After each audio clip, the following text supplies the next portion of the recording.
हरे Krishna everyone. आज हम श्रीमद् भगवत गीता के 5वें अध्याय के तीसरे श्लोक को देखेंगे। लास्ट क्लास में हमने इसके ऊपर चर्चा की थी, लेकिन फिर बीच में नेटवर्क का कनेक्शन डाउन हो गया तो हम उस चर्चा को कंप्लीट नहीं कर पाए। आज इस श्लोक को हम कंप्लीट करेंगे। तो इससे पहले एक चैप्टर भी हम लोगों ने स्टार्ट ही किया है। इस चैप्टर का नाम है कर्म योग, कृष्ण भावना भावित कर्म। और इस चैप्टर में शुरुआत होती है अर्जुन के एक प्रश्न से। अर्जुन पूछता है कि भगवान मुझे ये बताइए मेरे लिए क्या अच्छा है, भक्ति युक्त होके कर्म करना या ज्ञान युक्त होके अकर्म करना। मैं युद्ध करूं ना करूं, मैं अकर्म करूं या मैं भक्ति में कर्म में लग जाऊं, क्योंकि दोनों एक साथ नहीं हो सकते। तो आप मुझे बताइए कि मैं क्या करूं। तो भगवान ने अर्जुन को बताया कि अर्जुन, आ, मुक्ति के लिए कर्म योग और कर्म संन्यास दोनों ही अच्छे हैं, दोनों ही उत्तम है। अब कर्म योग क्या होता है, कर्म संन्यास क्या होता है, इसके बारे में हमने बहुत डिटेल में चर्चा की थी लास्ट सेशन में। थोड़ा रिवाइज कर देते हैं। कर्म संन्यास में व्यक्ति कोई कर्म नहीं करता। वो अपने, जो कर्म योगी होता है उसकी दो प्रकार की रिस्पॉन्सिबिलिटीज होती हैं। एक तो उसने अपने आध्यात्मिक कार्य करने हैं, दूसरा उसने अपने सामाजिक उत्तरदायित्वों को भी निभाना है। जो भी उसकी सामाजिक रिस्पॉन्सिबिलिटी, अपने परिवार के प्रति रिस्पॉन्सिबिलिटी है, उसकी अपने रिश्तेदारों के प्रति रिस्पॉन्सिबिलिटीज है, वो सब वो निभाता है। साथ में आध्यात्मिक काम भी करने हैं उसने। जैसे सब लोग गृहस्थी लोग सुन रहे हैं श्रीमद् भगवद गीता, तो हम लोगों के लिए कर्म योग का मार्ग उत्तम है। कर्म संन्यास में सिर्फ आध्यात्मिक रिस्पॉन्सिबिलिटी होती है, सामाजिक उत्तरदायित्वों को निभाना जरूरी नहीं होता। वो नहीं, वो इंसान निभाता ही नहीं है, घर बार का त्याग कर देता है, प्रभु की भक्ति में लीन हो जाता है। लेकिन अब आजकल के युग में क्या है कि लोग तथाकथित सन्यासी, सो कॉल्ड सन्यासी बन जाते हैं। मन में विषय भोगों की भावना है, लेकिन ऊपरी तौर पे दिखाया कि हम लोगों ने सन्यास ले लिया। क्यों सन्यास ले लिया? क्योंकि अगर सन्यास नहीं लेंगे तो नौकरी करनी पड़ेगी, बीवी बच्चों की देखभाल करनी पड़ेगी, तो उस रिस्पॉन्सिबिलिटी से भागने के लिए सन्यास ले लिया। अब जो ऐसे सन्यास लेते हैं उनके मन में तो विषयों को भोगने की कामना रह जाती है। ऊपरी तौर पे दिखावा कर दिया कि हम लोग सन्यासी हैं। तो वो अच्छा क्यों नहीं है? ले सकते हो, अगर बहुत ज्यादा ज्ञान में कोई एलिवेटेड हो गया है ले सकते हैं। लेकिन उसमें होता क्या है कि अगर मन में विषय भोगों को भोगने की कामना रह जाए तो व्यक्ति का पतन हो जाता है। लेकिन कर्म योगी, अगर सपोज वो सामाजिक कर्तव्यों को भी निभा रहा है, आध्यात्मिक कर्तव्यों को भी निभा रहा है, किसी रीजन से उसने आध्यात्मिक काम को करना छोड़ दिया, तो भी कम से कम सामाजिक काम तो करेगा ना। एक काम तो बच गया ना उसके लिए करने के लिए। लेकिन जो कर्म सन्यासी है उसका एक ही काम था, आध्यात्मिक काम करना। अगर वो छोड़ देगा काम करना तो उसके पास तो करने के लिए फिर कुछ नहीं बचा। फिर से गृहस्थी में आके फंस जाएगा, जो कि सन्यास के अगेंस्ट है। तो इसलिए भगवान कहते हैं कि मुक्ति की प्राप्ति के लिए कर्म योग, कर्म संन्यास दोनों ही बढ़िया है, लेकिन फिर भी जो कर्म योग है, भक्ति युक्त होके कर्म करना, वो ज्यादा अच्छा है। ये हमने लास्ट के श्लोकों में पढ़ा। अभी थर्ड श्लोक को पढ़ते हैं हम। ज्ञेयः स नित्य सन्यासी यो न द्वेष्टि न कांक्षति निर्द्वंद्वो हि महाबाहो सुखम बंधात मुच्यते। तो भगवान कहते हैं जो पुरुष ना तो कर्म फलों से घृणा करता है और ना ही कर्म फल की इच्छा करता है, वह नित्य सन्यासी जाना जाता है। हे महाबाहु अर्जुन, ऐसा मनुष्य समस्त द्वंद्वों से रहित होकर वह बंधन को पार कर पूर्णतः मुक्त हो जाता है। यहाँ पे भगवान बात कर रहे हैं कि जो व्यक्ति अपने कर्म फलों से घृणा ना करे। अब हम लोगों ने पिछले जन्म में कोई ना कोई काम तो किया था ना, अच्छा बुरा कुछ भी। अब अगर पिछले जन्म में हम लोगों ने कोई बुरा काम किया था तो इस जन्म में उसका बुरा परिणाम भुगतना पड़ेगा ना। लेकिन जब वो बुरा परिणाम हमारे सामने आता है तो हम लोग उससे घृणा करते हैं कि हमारे साथ, हमारी जिंदगी में ही दुख क्यों आ रहा है, हमारे साथ ही ऐसा क्यों हो रहा है, बाकियों के साथ तो हो नहीं रहा, बाकियों की लाइफ तो बहुत अच्छी चल रही है। हम एक बार भी ये रियलाइज नहीं करते कि हमने पिछले जन्म में कुछ गलत काम किया, उसका फल हमें भुगतना पड़ रहा है। इसलिए चाहे सुख आए चाहे दुख आए, कोई घृणा करने की जरूरत नहीं है।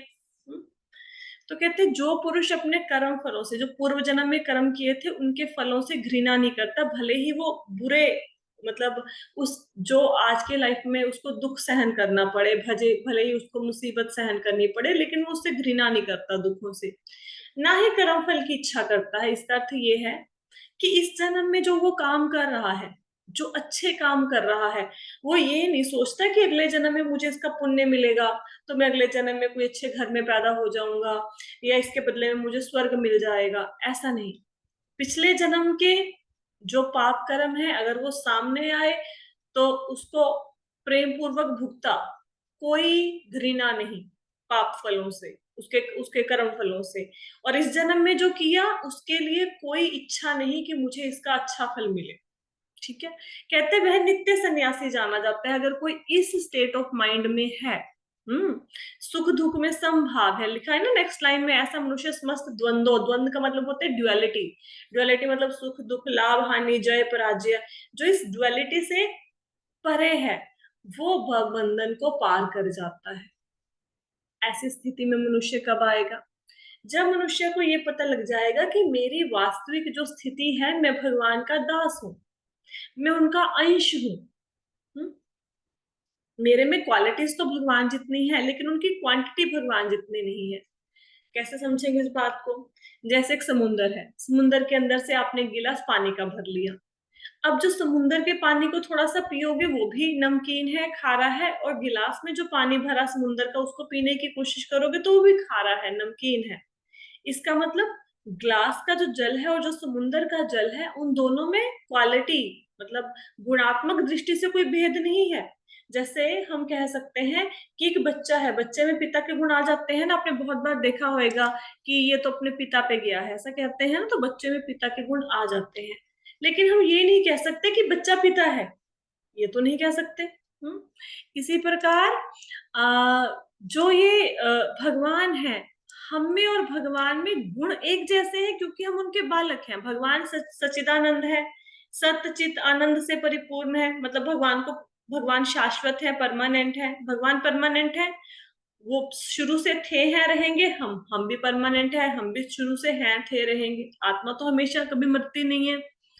अब भगवान पूर्ण ज्ञान से युक्त है, अब हमारे ज्ञान को ढक लिया है भौतिक कलमश में, अदरवाइज तो हम भी ज्ञान से युक्त हैं। अगर उस कलमश को हटा दें, जो ज्ञानता का पर्दा है उसको हटा दें, भगवान सदैव आनंद में रहते हैं। जो हमारी आत्मा का स्वरूप है वो भी सदैव आनंद में रहने वाला है। तो गुणात्मक दृष्टि से हम भगवान के समान हैं, क्वालिटी में भगवान के समान है, लेकिन हम में उतनी मात्रा नहीं है। जैसे गिलास में जो खारा पानी है उसमें गुण तो समुद्र के पानी जैसा ही है, लेकिन हम ये नहीं कह सकते कि गिलास और समुद्र दोनों एक ही हैं, क्योंकि समुद्र बहुत विशाल है, गिलास तो छोटा सा है। तो इसी प्रकार भगवान के गुणों की मात्रा बहुत अधिक है। गुण हम दोनों में समान है, लेकिन उनके गुणों की मात्रा बहुत अधिक है, हम उनका कंपैरिजन नहीं कर सकते। तो जब हमें पता लग जाता है कि हम भगवान के अंश हैं, हम में भी उन जैसे गुण हैं, तो जब पता लग गया कि हम भगवान के अंश हैं, हम भगवान के सेवक हैं, ये पता लग गया, तो क्या करेंगे? फिर सेवा करेंगे ना भगवान की। जब सेवा करेंगे तो मुक्त हो जाएंगे। अब यहाँ पे एक प्रश्न है कि आपको क्या लगता है, when will you B free from material bondage? आप भौतिक जगत से मुक्त कब हो जाओगे? कब मुक्ति मिलेगी बताओ? कोई बताओ मुक्ति कब मिलेगी? मरने पे। मरने पे। नॉर्मली ये सोचा जाता है कि जो मुक्ति मिलती है वो मरने पे मिलती है। नॉर्मली वी थिंक कि कई लोग कहते हैं ना कि बस अब तो चिता में जाके शांति आएगी, या बोलेंगे चिता में जाके आराम आएगा। कोई आराम नहीं आने वाला चिता में जाके। जो मुक्ति है, ये मुक्ति का अभिप्राय नॉर्मली गलत लिया जाता है। देखो, अगर किसी को मुक्त होना है, वो भक्ति कर रहा है, तो मुक्ति के बाद वो क्या करेगा? भगवान के धाम में जाएगा ना। भगवान के धाम में जाके वो व्यक्ति क्या करेगा बताओ? अब बंदा मुक्त हो गया, भगवान के धाम में चला गया, तो वहां पे क्या करेगा? भगवान की सेवा, प्रत्यक्ष भगवान की, सेवा। हाँ, सेवा करेगा। ठीक है। अब भगवान की सेवा करेगा ऊपर जाके। अगर वो व्यक्ति दुनिया में जीते जी भगवान की सेवा कर रहा है तो क्या वो मुक्त नहीं है या नहीं है बताओ? मुक्त है। मुक्त है ना। तो हमें ये नहीं समझना चाहिए कि मुक्ति कोई ऐसी चीज है जो मरने के बाद मिलेगी, नहीं। जो व्यक्ति दुनिया में रहता हुआ भगवान में अपने मन को लगाता है, उसको समझो मुक्ति मिल चुकी है, जीते जी मुक्ति मिल चुकी है। क्योंकि एक मुक्ति का अर्थ है मृत्यु के बाद भगवान के धाम में जाना, वहां भगवान की सेवा करना। जो काम मरने के बाद करना है, अगर हम जीते जी वो काम कर रहे हैं, इट मीन्स हम जीते जी मुक्त हैं। जो भक्ति पर के मार्ग पर चल दिए, आपको ऐसा लगेगा कि ये जीवित है लेकिन ये बंधन में फंसे हुए हैं, लेकिन एक्चुअली में वो बंधन में नहीं है, वो तो मुक्त है। उनका मन तो हमेशा भगवान में लगा रहता है। वो मन से तो ये सोचते रहते हैं मैं भगवान को कैसे प्रसन्न करूं, आज क्या बना के खिला दूं भगवान प्रसन्न हो जाए, क्या कैसे भगवान को ड्रेसअप कर दूं कि भगवान सुंदर दिखे, कैसे भगवान की सेवा करूं। दिन रात मन तो भगवान में लगा हुआ है। कहीं चले भी जाएंगे, जरा सा लेट हुए तो अरे मेरे लड्डू गोपाल जी को खाना नहीं मिला, वो तो भूखे होंगे। तो मन तो भगवान में है ना, भले ही दुनियादारी के जो मर्जी काम कर रहे हो। तो इट मीन जो भक्त है वो जीते जी मुक्त है। उनको मुक्ति के लिए वेट करने की जरूरत नहीं है। एक और बहुत सुंदर कथा आती है। कथा ये है कि भक्ति भक्ति देवी भगवान से पूछती हैं कि भगवान मेरे लिए कोई सेवा दो, मुझे कोई सेवा दीजिए। तो भगवान भक्ति को, भक्ति देवी है ना, पर्सोनिफाइड फॉर्म है भक्ति देवी। तो भगवान कहते हैं आप ऐसा कीजिए, मेरे भक्तों के हृदय में रहिए और उनको पोषण कीजिए, मेरे भक्तों का। तो भक्ति देवी कहती है ठीक है। तो भक्ति देवी सोचती है कि भगवान की आज्ञा है तो मुझे काम बहुत अच्छे से करना चाहिए। तो भक्ति देवी भक्तों के हृदय में रहती है और भक्तों का पोषण करती है, उनका ध्यान रखती हैं। तो फिर भगवान उनसे बहुत प्रसन्न हो जाते हैं और भक्ति को एक दासी दे देते हैं, परमानेंट परमानेंट एक असिस्टेंट दे देते हैं। कौन सी दासी दी भक्ति को भगवान ने, बताओ? भक्ति की दासी कौन है? श्रद्धा। और बताओ कोई, भक्ति की दासी कौन है? भक्ति की दासी। ये पता? भक्ति की दासी है मुक्ति। जो मुक्ति है वो भक्ति की दासी है। जैसे अगर आप टीवी खरीदते हैं तो टीवी के साथ रिमोट कंट्रोल साथ में मिलता है ना, अलग से तो नहीं खरीदना पड़ता। अगर जूते लिए हैं तो जूते के साथ उसके लेसेस फीता तो साथ में मिलेगा ना, अलग से तो नहीं खरीदोगे। हम्म तो जब भक्ति जो इंसान करता है, उसके दरवाजे पर मुक्ति हाथ जोड़ के खड़ी रहती है कि बताइए मैं आपकी क्या सेवा करूं, कैसे आपको कुछ सर्विस प्रदान करूं। तो जो लोग भक्ति करते हैं उनको ये सोचने की तो जरूरत ही नहीं है कि हम कब जन्म मृत्यु के चक्कर से पार होंगे, कब भवसागर से पार होंगे, क्योंकि आप भक्ति कर रहे हो। मुक्ति भक्ति की दासी है, वो आपकी सेवा में 24 घंटे खड़ी है। तो फिर क्यों टेंशन है? फिर तो टेंशन नहीं होनी चाहिए। तो भक्ति की दासी है मुक्ति। तो जो भक्ति करते हैं उनको अपना मन सदैव भगवान के, ठाकुर जी के चरणों में लगाना चाहिए। मेरा अगला जन्म कौन सा होगा, मेरे कैसे कर्म है, मैं कहाँ जाऊंगा, कौन से लोक में जाऊंगा, ये सोचना हमारा काम नहीं है। जिस इंसान ने भगवत गीता की शरण ले ली, जिस इंसान ने श्रीमद् भागवतम की शरण ले ली, उनको उनका उद्धार करने का कार्य श्रीमद् भागवतम अपने सिर पे ले लेती हैं। देखो, अगर आप श्रीमद् भागवतम की शरण नहीं लेंगे, अपने प्रयासों के द्वारा मुक्ति प्राप्त करने की कोशिश करेंगे तो नहीं मिल सकती। क्योंकि हमारे जो प्रयास है उसमें बहुत सारे फॉल्ट्स हैं।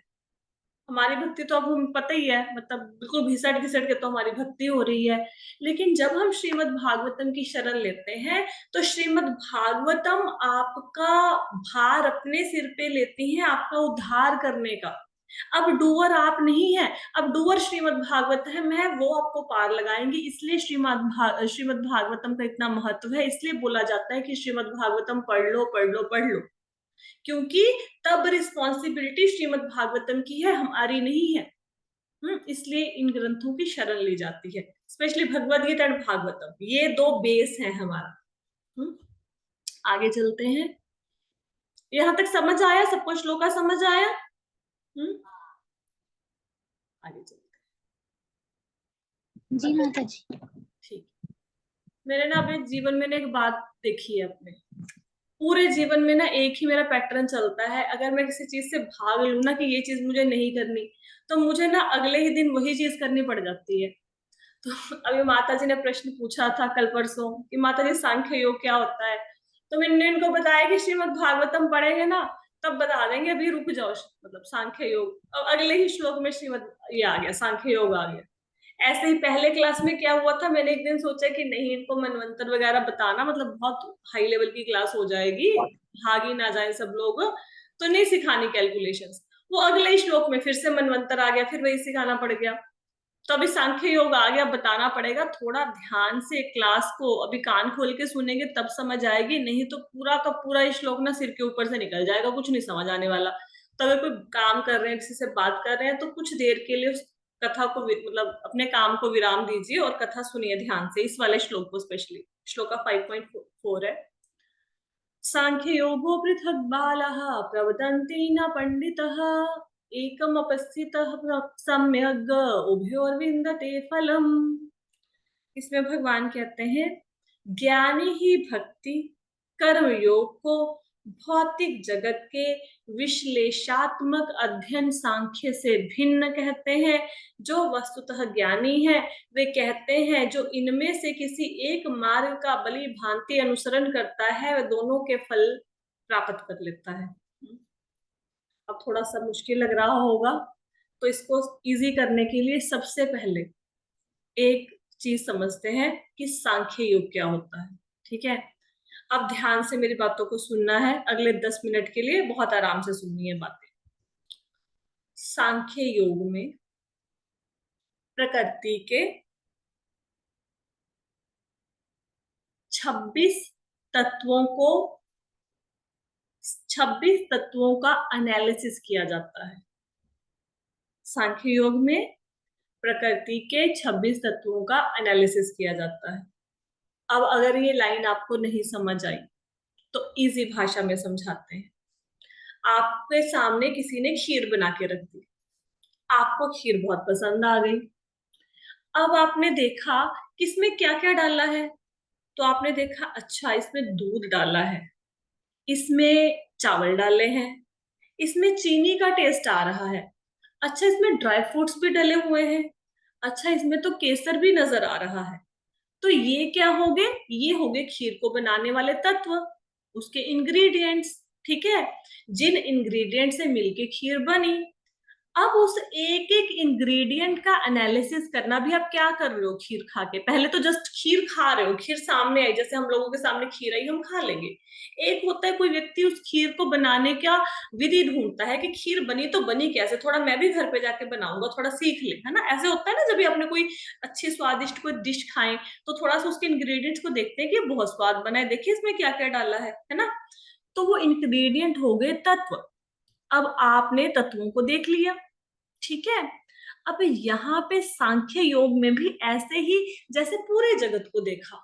अब सांख्य योगी क्या करेंगे, वो देखेंगे ये तारे चमक रहे हैं, कैसे चमक रहे हैं, ये आकाश से गिरते क्यों नहीं है, ये धरती खड़ी है देखो ऐसे आसमान में खड़ी है, कोई धागे से नहीं लटकी हुई, धरती क्यों नहीं गिर रही है। हाँ, ये कौन है जो सूर्य को आके बोलता है कि सुबह सुबह आ जाओ टाइम पे और फिर टाइम पे चले जाओ, ऋतुओं का परिवर्तन हो रहा है।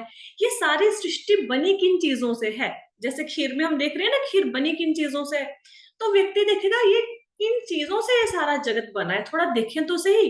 ये हमारे साइंटिस्ट के जैसे बुद्धू नहीं है, ये जो सांख्य योगी है, हमारे साइंटिस्ट पता क्या कहते हैं, पृथ्वी कैसे बनी है, ये सारी सॉरी सारा ये यूनिवर्स कैसे बना है, बिग बिग बैंग थ्योरी से। बिग बैंग का मतलब क्या है कि एक बड़ा सा विस्फोट हुआ और धरती बन गई, सब कुछ बन गया, सारे तत्व आ गए।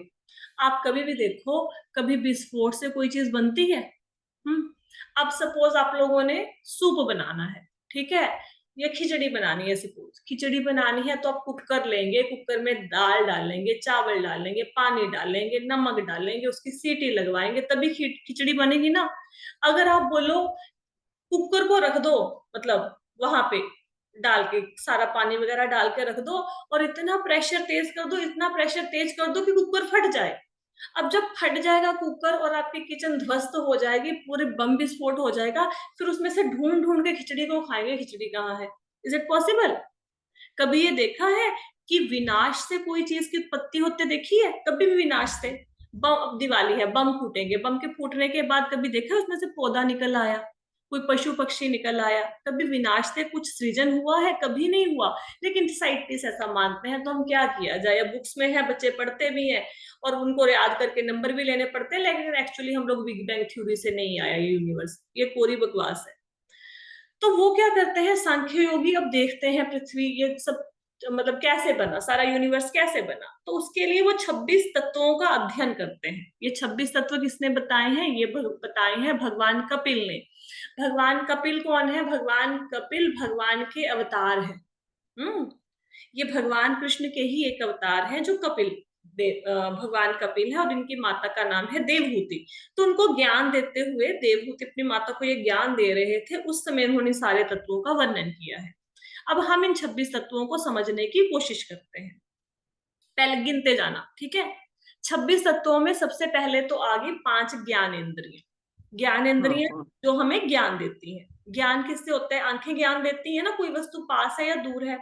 कानों से पता चलता है ना कि खनक की आवाज आई, अच्छा किचन में ग्लास टूट गया, अच्छा बेल बजी, ज्ञान हो गया ना कि दरवाजे पे कोई आया। नाक, पता लगता है ना नाक से, कोई चीज अभी सब्जी बना के रखी थी रात की, अब देखना है खराब हुई कि नहीं हुई, तो नाक से सूंघेंगे ना। त्वचा, त्वचा बताती है ना, अरे भी गिलास गर्म है जो दूध वाला है, इसको हाथ मत लगाओ, ठंडा होने पे पीना। त्वचा। और जीभ, जीभ बताती है ना कि भाई ये कड़वा है, ये मीठा है। तो ये 5 ज्ञान इंद्रियां जो हमें ज्ञान देती है, ठीक है। 5 ज्ञान इंद्रियां होगी। इसके बाद 5 होती हैं कर्म इंद्रियां। जो कर्म इंद्रियां होती हैं, ज्ञान इंद्रिया तो सिर्फ ज्ञान देती है, ठीक है। कर्म इंद्रियां काम करती हैं। कर्म इंद्रियां कौन सी होती हैं? कर्म इंद्रियों में आ जाएंगे आपके हाथ, पैर, लेग्स या पैर या पाद, ठीक है। और हाथ पैर, उसके बाद आ जाएगा स्पीच, वॉक। अभी अभी जो वाणी है ना, वाणी, इसको वाक को कहते हैं। स्पीच आ जाएगी आपकी। इसके बाद जेनिटल्स आ जाएंगे, ठीक है, जननेन्द्रियां मतलब। और उसके बाद मल के पासिंग का स्थान। ये 5 होगी आपकी कर्म इंद्रियां, है ना। हाथ पैर, वाक, उपस्थ और पायु, जननेन्द्रियां और मल का त्याग द्वार, ठीक है। 5 कर्म इंद्रियां जो कार्य करती हैं, ये इंद्रियां काम करती हैं। क्लियर हुआ? अभी कितने तत्व हो गए सारे? 10 10 10। 10 हो गए। ठीक है। अभिजीत माता जी आप ही सुनो, आपको ही सांख्य योग समझना था, ठीक है। तो 10 हो गए, ठीक है। मैंने मैंने पढ़ा माता जी, जब आपने बोला था ना, फिर मेरे को कंफ्यूजन है, मैंने कहा पढ़ना चाहिए। हाँ हाँ पढ़ा ठीक है। अभी अभी समझाते हैं, सबको समझ आ जाएगा। इसके बाद आते हैं पंच महाभूत। पंच महाभूत कौन से होते हैं? पृथ्वी, जल, अग्नि, वायु, आकाश। इन सबको मिला के पंच महाभूत कहते हैं। बहुत सारी जगह पे जब आप ग्रंथों को पढ़ोगे, वहां पे वो ना, जैसे ना मैं बोलूंगी आकाश में, मैं अपने बेटे को बोलूंगी देखो आकाश में पंछी उड़ रहे हैं, ऐसा बोलेंगे ना। या मैं अपने बेटे को बोलूंगी जाओ तुम फ्रिज से निकाल के फ्रूट खा लो, पर मैं ये नहीं बोलूंगी बेटे को कि वो देखो चिड़िया उड़ रही है, तोता उड़ रहा है, मैना उड़ रही है। या मैं ये नहीं बोलूंगी अच्छा एप्पल भी पड़ा है, बनाना भी पड़ा है, पपाया भी पड़ा है, वहां पे ये भी पड़ा है, ये खा लो। तो हम फ्रूट से कैटेगरी का नाम रख देते हैं ना प्रॉपर। तो 5 जो ये चीजें हैं, पृथ्वी, जल, अग्नि, वायु, आकाश, इनको कलेक्टिव पंच महाभूत कहते हैं, ठीक है। इस कैटेगरी का नाम हो गया मतलब पंच महाभूत, ठीक है। अब कितने तत्व हो गए टोटल? 15। 15 हो गए, ठीक है। अब आगे 5 होती हैं आपकी सेंस ऑब्जेक्ट। सेंस ऑब्जेक्ट का मतलब क्या होता है? जैसे आंख, सेंस ऑब्जेक्ट को हिंदी में बोलेंगे विषय। विषय का मतलब क्या है? मतलब जैसे आंख का विषय है देखना, आंख क्या करती है? देखती है। तो एक सेंस ऑब्जेक्ट क्या हो गया? देखना, ठीक है। जैसे मैं आपको ये बताऊंगी, जैसे टीवी है और मेरी आंख है। मेरी आंख सेंस है और टीवी क्या है? सेंस ऑब्जेक्ट है जिसको मैं देख रही हूँ, ठीक है। क्लियर हुआ? ऐसे कानों, कान जो है, कानों का सेंस ऑब्जेक्ट क्या है? हियरिंग, सुनना कानों का सेंस ऑब्जेक्ट है। जैसे एक मेरे कान है, एक गाना चल रहा है, तो मेरे कान होगी सेंस, और जो गाना चल रहा है वो हो गया सेंस ऑब्जेक्ट, ठीक है। ऐसे ही जो स्किन होती है उसका सेंस ऑब्जेक्ट होता है टच। अब मेरे पास हाथ तो है, लेकिन मैंने छुआ एक गिलास को जो गर्म था, तो वो गिलास जो गर्म था वो हो गया मेरा सेंस ऑब्जेक्ट। उसको मेरे को छू के पता चला, ठीक है, टच करके पता लगा। स्मेल, एक मेरा नाक है, ये सेंस होगी। और जो मेरी सूंघने की शक्ति है, जो चीज मैं सूंघ रही हूँ, ठीक है, मेरे हाथ में एक रोज है, उसको मैं सूंघ रही हूँ, तो रोज क्या हो गया, सेंस ऑब्जेक्ट हो गया। ऐसे ही जुबान, जीभ है मेरी, जीभ क्या होगी, टंग मेरी होगी सेंस, और जो टेस्ट आ रहा है मेरे को कुछ खाने से, रसगुल्ला खीर खाने से, वो हो गया मेरा सेंस ऑब्जेक्ट। तो इसको कहते हैं विषय।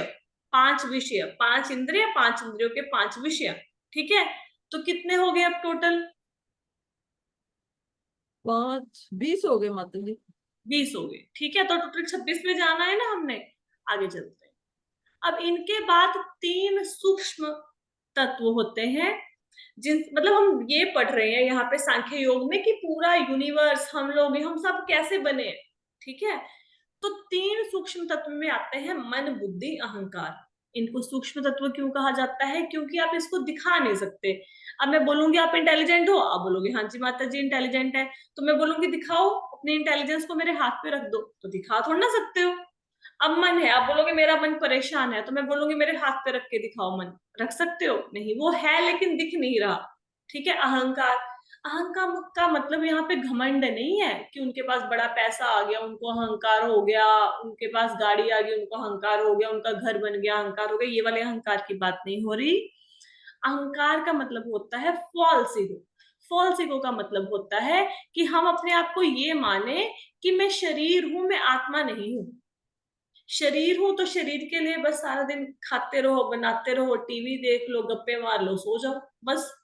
तो अपने आप को शरीर मानना, आत्मा ना समझना। और दुनिया में सब लोग अपने आप को शरीर ही तो समझ रहे हैं, तभी तो 24 घंटे शरीर के पीछे लगे हुए हैं, आत्मा के लिए तो वो कुछ कर नहीं रहा। बहुत कम लोग हैं जो आत्मा के लिए कुछ कर रहे हैं। तो 3 तत्व हो गए, मन, बुद्धि, अहंकार, सूक्ष्म तत्व। अब कितने हो गए बताइए तत्व टोटल? 18। 18 अरे कैसे 18 हुए 23 बताइए। देखिए हो गए माता जी। 23 पांच, दोबारा से टोटल कीजिए। 5 ज्ञान इंद्रिय, हाँ 5 ठीक है। 10 15 20 एक मिनट जी, 23 हो गए माता जी। Just 1 minute, 1 minute. देखो 5 ज्ञान इंद्रियां 5, 5 कर्म हाँ इंद्रिया 5 और 5 10, 5 + 5 10 10, पंच हाँ महाभूत 15 हो गए, 15 ठीक है। और और 5 5 सेंस विषय ऑब्जेक्ट 20, वो और 3 ये मन 30 बुद्धि अहंकार 23 हो गए, दीज आर 23 हो गए 23। 23 अब कितने बच गए? 3 23 बच गए, ठीक है। 3 3 बच गए। अब 3 में क्या आता है? ये है महत्त्व। अब महत्त्व को समझने के लिए कम से कम एक आधा दिन तो चाहिए। ये अपने आप में बड़ा टॉपिक है, तो थोड़ा सा समझाने की कोशिश कर देती हूँ। रियल में तो भागवतम की क्लास में इतना महत्त्व को घोल घोल के पिलाया हुआ है ना, 15 दिन लगा के। हाँ माता जी हाँ वो रूप और वो सब चीजें बताई थी आपने। बहुत बहुत मुश्किल से बताया हुआ, हाँ फिर भी मैं बहुत बता देती अच्छी हूँ। तरीके से बताया था वो। महातत्व क्या होता है? हमारी प्रकृति के 3 गुण है ना, सतोगुण, रजोगुण, तमोगुण, इतना तो सबको पता है ना, सतो रजो हाँ जी हाँ तमोगुण। जी हाँ जी महातत्व माता जी। में, हाँ, महातत्व में सतोगुण, रजोगुण और तमोगुण ये अप्रकट अवस्था में होते हैं। इसको कैसे समझोगे? जैसे मैं आपको एक बीज दूंगी, ठीक है, मैं बीज देती हूँ आपको आम के पेड़ का, मतलब आम का एक बीज देती हूँ। अब उस बीज के अंदर आपको पता है पूरा का पूरा आम का पेड़ छुपा है। लेकिन अगर हाँ आप जी हाँ मैं जी। आपको बोलूंगी कि इस बीज में से मुझे पेड़ निकाल के दिखा दो, आप दिखा सकते हो? नहीं। नहीं जी क्यों? क्योंकि बीज तो है लेकिन वो बीज ना अभी अप्रकट अवस्था में है, वो प्रकट नहीं हुआ। हाँ, उसको हाँ जी बोएंगे, पानी देंगे, टाइम लगेगा, तो फिर बड़ा होके आम का पेड़ आपको दिखाई देगा, है ना। तो महातत्व क्या होता है? महातत्व में सतोगुण, रजोगुण, तमोगुण ये अप्रकट अवस्था में होते हैं, मतलब है लेकिन अभी प्रकट नहीं हुए। जैसे एक और एग्जांपल देती हूँ इसको समझने के लिए। जैसे आप कमरे में जाओ, कमरे की लाइट बंद कर दो।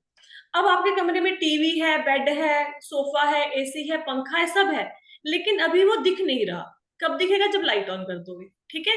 तो महातत्व क्या होता है? महातत्व से ही सारी सृष्टि का निर्माण होता है। ये आपको खैर भागवतम की क्लास में अच्छे से समझ आएगा, बस थोड़ा सा समझाने के लिए बता देती हूँ कि महातत्व में सत्वगुण, रजोगुण, तमोगुण अप्रकट अवस्था में होते हैं। और महातत्व हमारी सृष्टि को बनाने का बहुत इंपॉर्टेंट इंग्रेडिएंट है। जैसे आपके पास खीर भी है, चावल भी है, दूध भी है, ड्राई फ्रूट भी है, लेकिन आपने गैस को जलाया नहीं। अब जो मर्जी उसमें कड़छी मारते रहो बैठ के, खीर नहीं बनने वाली। तो महातत्व इज द अटमोस्ट इंपॉर्टेंट तत्व, ठीक है। अब कितने हो गए टोटल? 26 ऐसे 26 हो गए, अब भी 24 हो गए हैं, ठीक है। इस स्लाइड तक 23 हुए थे ना, 23 + 1 अब हो गया 24। ठीक है, अच्छा, इसको तीनों को 1 लेना। तो वो 3 माता जी अहंकार का दोबारा बता दो।